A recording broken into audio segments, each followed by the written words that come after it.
বাজারে তো শীতের সবজি পুরো দমে উঠে গিয়েছে, কিন্তু শীতেরই দেখা নেই। ছোটবেলায় এই টাইমে কনকনে শীত পড়তো, কিন্তু এখন এই সময়েও শীত নেই। কি একটা অবস্থা বলুন তো। যাই হোক, প্রকৃতি প্রকৃতির মতো চলতে থাকুক, আর আমরা আমাদের মতো। যাই হোক, এই সিজনে ফুলকপি দিয়ে, ইলিশ মাছ দিয়ে, শিম দিয়ে তরকারি রান্না কি যে মজা লাগে। আমার মায়ের হাতের এই রান্নাটা আমার যে কি যে মজা লাগতো না। যাই হোক, মায়ের মতো তো পারবো না, আমি আমার মতো একটু ট্রাই করছি আর কি রান্না করার জন্য। আপনাদের ভাই আজকে বাজার থেকে টাটকা টাটকা এই সবজিগুলো নিয়ে এসেছে, আর এই সবজিগুলো ইলিশ মাছ দিয়ে রান্না করলে বেশি মজা হয়। সেই জন্য আমি ভাবছি আজকে ইলিশ মাছ দিয়ে সুন্দর মজা করে এগুলো রান্না করে খাবো।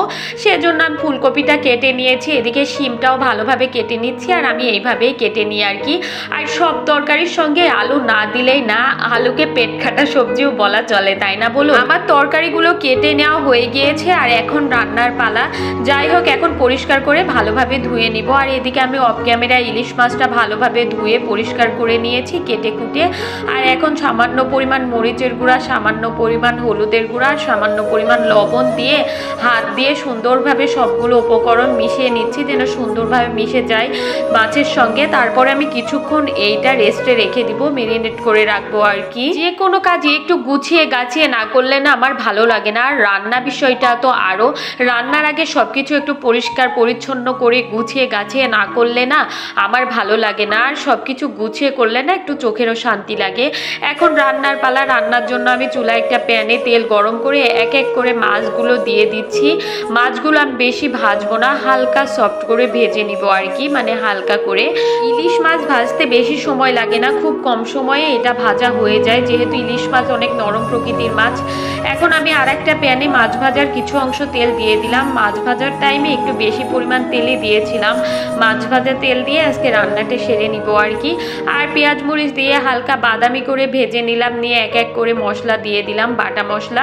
ইলিশ মাছের রান্নায় না বেশি মশলা না দেওয়াই ভালো, যত কম মশলা দিয়ে রান্না করা যায় তরকারির টেস্ট ততই ভালো লাগে।